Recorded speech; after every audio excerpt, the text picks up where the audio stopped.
জানিয়ে দেব এই মুহূর্তে পাওয়া আপডেট বাংলা সংবাদ। শুরুতেই থাকবে গুরুত্বপূর্ণ সংবাদগুলোর শিরোনাম। শুরুতেই জানিয়ে দেব একটি গুরুত্বপূর্ণ ভয়ঙ্কর সংবাদ। মুজিব কন্যাকে ফেরাতে শেখ হাসিনা সহ 577 জনের সাথে জয় বাংলা ব্রিগেডের ঘণ্টাব্যাপী মিটিং। জয় বাংলা ব্রিগেডকে যুদ্ধের ঘোষণা শেখ হাসিনার। টেকনাফ থেকে তেঁতুলিয়া পর্যন্ত আন্দোলনের প্রস্তুতি নিতে নির্দেশ। সশস্ত্র প্রশিক্ষণ ও মাথায় কাফন বেঁধে শেখ হাসিনাকে দেশে ফিরিয়ে আনার শপথ। গেরিলা যুদ্ধ করে আবারও শেখ হাসিনাকে ক্ষমতায় ফেরাবেন বলে প্রত্যয়, থাকছে বিস্তারিত প্রতিবেদনে। এরপর জানিয়ে দেব ভুল বুঝতে পারবে, লজ্জিত হবে, কাদের নিয়ে এমন বার্তা বাংলাদেশের সেনাপ্রধানের মুখে। বেরিয়ে এলো নতুন এক চাঞ্চল্যকর তথ্য, থাকছে বিস্তারিত প্রতিবেদনে। আরও জানিয়ে দেব বিএনপির ইচ্ছায় তিস্তা চীনকে দিলেন ইউনূস। হাসিনা চেয়েছিলেন ভারতকে, চিন্তা বাড়ল দিল্লির, থাকছে বিস্তারিত প্রতিবেদনে। এদিকে বহিষ্কার হয়ে কড়া বার্তা দিলেন এনসিপি নেতা, থাকছে বিস্তারিত প্রতিবেদনে।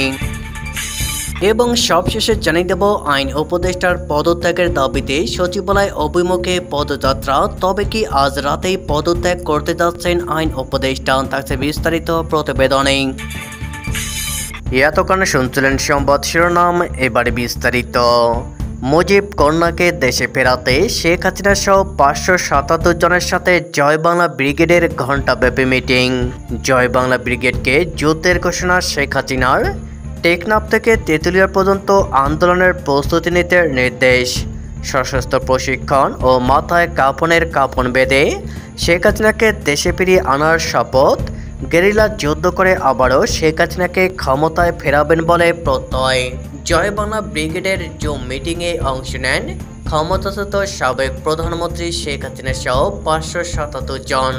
মিটিংয়ে আওয়ামী লীগ, যুবলীগ ও ছাত্রলীগের নেতা কর্মীদের সমন্বয়ে গঠিত জয় বাংলা ব্রিগেডকে যুদ্ধের ঘোষণা দেন সাবেক প্রধানমন্ত্রী শেখ হাসিনা। তিনি টেকনাফ থেকে তেঁতুলিয়া পর্যন্ত আন্দোলনের প্রস্তুতি নিতে নির্দেশ দেন। যুক্তরাষ্ট্র প্রবাসী আওয়ামী লীগ নেতা ডক্টর রাব্বি আলমের নেতৃত্বে কিভাবে সারা দেশে এই ব্রিগেড গড়ে উঠেছে, কোন জেলার দায়িত্বে কে কিভাবে কাজ করছে তা নিয়েও মিটিংয়ে বর্ণনা দেওয়া হয়। এই সময় ব্রিগেডের দায়িত্বপ্রাপ্তরা সশস্ত্র প্রশিক্ষণ ও মাথায় কাপড় বেঁধে শেখ হাসিনাকে দেশে ফিরিয়ে আনার শপথ নেন। মিটিংয়ে ডক্টর রাব্বি আলম শেখ হাসিনাকে দেশে ফেরাতে সশস্ত্র যুদ্ধের কথা বলেন। উজিরপুর উপজেলার সাবেক চেয়ারম্যান হাফিজুর রহমান ইকবাল জানান, রাব্বি আলমের নেতৃত্বে তারা শপথ নিয়েছেন প্রয়োজনে রক্ত ও জীবন দেবেন, তবু শেখ হাসিনাকে দেশে ফেরাবেন। বরিশাল উপজেলার vice chairman advocate Mahbubur Rahman Madhu বলেন, তারা জীবনের বিনিময়ে হলেও শেখ হাসিনাকে দেশে ফিরিয়ে আনবেন ও পুনরায় শাসনভার গ্রহণ করাবেন। রাব্বি আলম তাদের সুসংগঠিত করেছেন। তৃণমূল জাতীয় শ্রমিক লীগের প্রচার ও প্রকাশনা সম্পাদক পারভেজ খান ইমন বলেন, শেখ হাসিনা ও রাব্বি আলমের নেতৃত্বে তারা ঢাকার বিভিন্ন কর্মসূচি সফল করেছেন এবং ভবিষ্যতে জয় বাংলা ব্রিগেডের মাধ্যমে গেরিলা যুদ্ধ করে শেখ হাসিনাকে ক্ষমতায় ফেরাবেন। ভুল বুঝতে পারবেন, লজ্জিত হবে, কাদের নিয়ে এমন বার্তা বাংলাদেশের সেনাপ্রধানের মুখে। অবশেষে বেরিয়ে এলো চাঞ্চল্যকর তথ্য। বাংলাদেশের সেনাপ্রধান অফিসার্স অ্যাড্রেসকে সাফ জানান, কোনোভাবেই প্রতিশোধমূলক কাজে বাংলাদেশের সেনাবাহিনীকে জড়ানো যাবে না। বাংলাদেশের ঢাকার অফিসার্স অ্যাড্রেস অনুষ্ঠানে মঙ্গলবার একাধিক বক্তব্য রাখেন বাংলাদেশের সেনাপ্রধান। বিভিন্ন ইস্যুতে তিনি বক্তব্য রাখার মাঝে বাংলাদেশের সেনাপ্রধান জেনারেল ওয়াকারুজ্জামানের বক্তব্যে উঠে আসে বাংলাদেশ সেনাবাহিনীর প্রতি কটাক্ষের বিষয়গুলি। আর তা নিয়ে সেনাবাহিনীর অবস্থানও স্পষ্ট করেন তিনি। বাংলাদেশের সংবাদ মাধ্যম প্রথম আলোর প্রতিবেদনে প্রকাশিত এক খবরে বাংলাদেশের সেনাপ্রধানের বক্তব্যের নানান দিক তুলে ধরা হয়। সেখানে জানানো হয়, বাংলাদেশের সেনাবাহিনী সম্পর্কে যে নানান কটূক্তি ভেসে আসে তা নিয়ে বাংলাদেশের জেনারেল ওয়াকার কি বলছেন। রিপোর্টে বলা হয়েছে, ওয়াকার বলেন, এইসব গালিগালাজ শুনে অখুশি হওয়ার কিছুই নেই। যারা এসব করছে তারা আমাদের সন্তানের বয়সী, ওরা বড় হলে নিজেদের ভুল বুঝতে পারবে, তখন লজ্জিত হবে। ঢাকায় বাংলাদেশের সেনাবাহিনী সেনানিবাসে এদিনের অফিসার্স অ্যাড্রেসে সে দেশের সেনার বহু তাবর অফিসাররা উপস্থিত ছিলেন। সেনাবাহিনীর ঊর্ধ্বতন কর্মকর্তারা সশরীরে উপস্থিত ও ভার্চুয়ালি যুক্ত ছিলেন বলে মিডিয়া রিপোর্টে উঠে আসে। এদিনের বৈঠকে বাংলাদেশের সুষ্ঠু নির্বাচনের প্রক্রিয়া সেদেশের সরকারকে সহযোগিতা করার বার্তাও দেন সেনাপ্রধান। বাংলাদেশের ছাত্র জনতার অভ্যুত্থানের পর সেদেশের সেনাবাহিনী ময়দানে নেমে বহু দায়িত্ব পালন করছে। এই প্রসঙ্গে ওয়াকারুজ্জামান বলেন, সবার সঙ্গে ভালো সম্পর্ক বজায় রাখতে হবে, দূরত্ব থাকলে তা দূর করতে হবে। সেনাপ্রধান বলেন, সেনাবাহিনী একটি পেশাদার সংগঠন, মাঠে দায়িত্ব পালনে সেই পেশাদারত্ব দেখাতে হবে।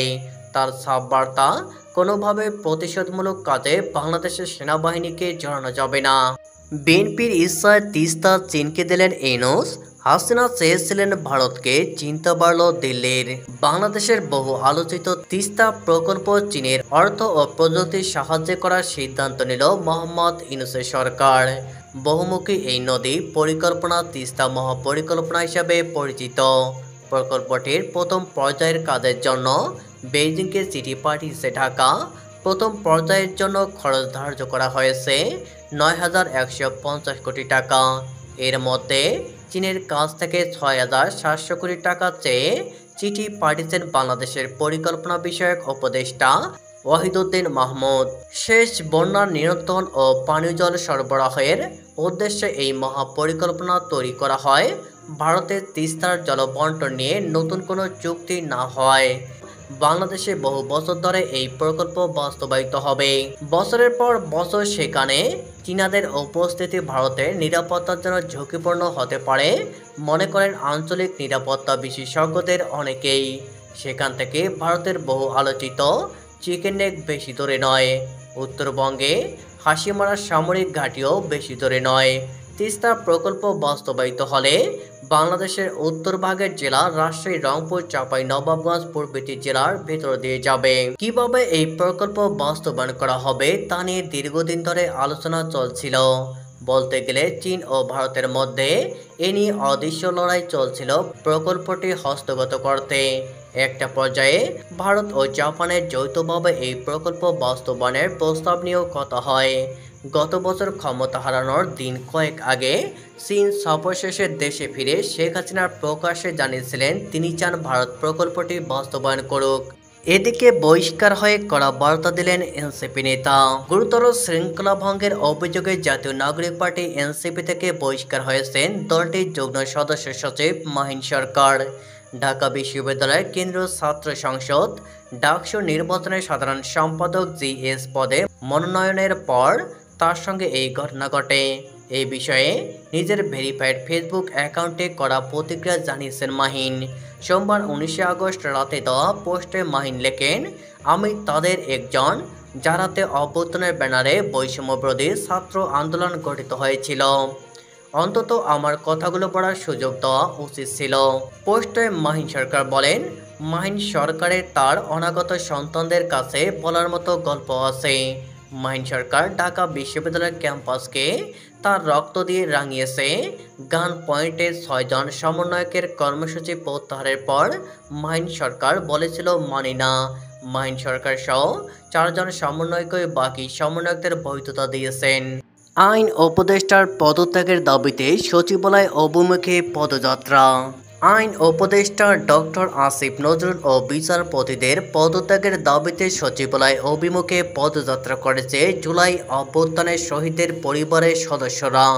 মঙ্গলবার দুপুর ১২টার দিকে এই পদযাত্রা করেন তারা। বৈষম্যবিরোধী ছাত্র আন্দোলনের সময় সংগঠিত হত্যা মামলার আসামিদের জামিন দেওয়ার প্রতিবাদে এই পদযাত্রা করেন তারা। পরে সচিবালয়ের সামনে পুলিশের বাধার মুখে পড়ে শহীদ পরিবারের সদস্যরা। এ সময় পুলিশের সঙ্গে বাক বিতণ্ডার ঘটনা ঘটে। তারা অভিযোগ করেন, দেশ পুনর্গঠনে যারা শহীদ হয়েছেন, যারা রাজপথে রক্ত দিয়েছেন, তাদের হত্যায় অভিযুক্ত আসামিদের কেন জামিন দেওয়া হচ্ছে? কিসের ইন্ধনে তারা জামিন পাচ্ছেন?